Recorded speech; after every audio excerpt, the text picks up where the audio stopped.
I trembled, and my heart failed within me, when on looking up I saw, by the light of the moon, the demon at the casement. A ghastly grin wrinkled his lips as he gazed on me where I sat fulfilling the task which he had allotted me. Yes, he had followed me in my travels. He had loitered in forests, hid himself in caves, or taken refuge in wide and desert heaths, and he now came to mark my progress and claim the fulfillment of my promise. As I looked on him, his countenance expressed the utmost extent of malice and treachery. I thought with a sensation of madness on my promise of creating another like to him, and trembling with passion tore to pieces the thing on which I was engaged. The wretch saw me destroy the creature on whose future existence he depended for happiness, and with a howl of devilish despair and revenge withdrew. I left the room, and locking the door, made a solemn vow in my own heart never to resume my labors, and then with trembling steps I sought my own apartment.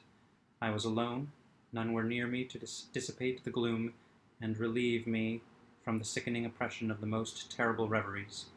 Several hours passed, and I remained near my window gazing on the sea. It was almost motionless, for the winds were hushed, and all nature reposed under the eye of the quiet moon. A few fishing vessels alone specked the water, and now and then the gentle breeze wafted the sound of voices as the fishermen called to one another. I felt the silence, although I was hardly conscious of its extreme profundity, until my ear was suddenly arrested by the paddling of oars near the shore, and a person landed close to my house.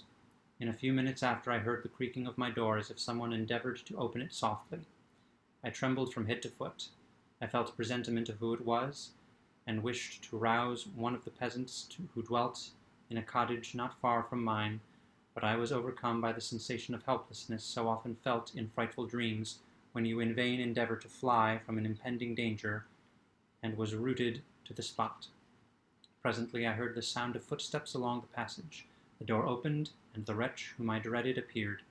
Shutting the door, he approached me, and said in a smothered voice, "You have destroyed the work on which you began. What is it that you intend?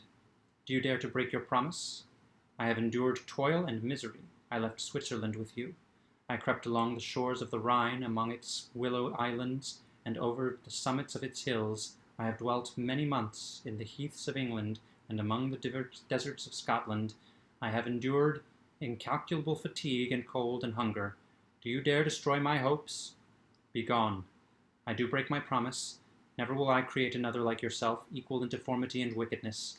Slave, I before reasoned with you, but you have proved yourself unworthy of my condescension. Remember that I have power. You believe yourself miserable, but I can make you so wretched that the light of day will be hateful to you. You are my creator, but I am your master. Obey. The hour of my irresolution is past, and the period of your power is arrived. Your threats cannot move me to do an act of wickedness, but they confirm me in a determination of not creating you a companion in vice. Shall I, in cool blood, set loose upon the earth a demon whose delight is in death and wretchedness? Begone, I am firm, and your words will only exasperate my rage." The monster saw my determination in my face, and gnashed his teeth in the impotence of anger. "Shall each man," cried he, "find a wife for his bosom, and each beast have his mate, and I be alone? I had feelings of affection, and they were requited by detestation and scorn. Man, you may hate, but beware. Your hours will pass in dread and misery, and soon the bolt will fall, which must ravish from you your happiness forever. Are you to be happy while I grovel in the intensity of my wretchedness? You can blast my other passions, but revenge remains, revenge henceforth dearer than light or food.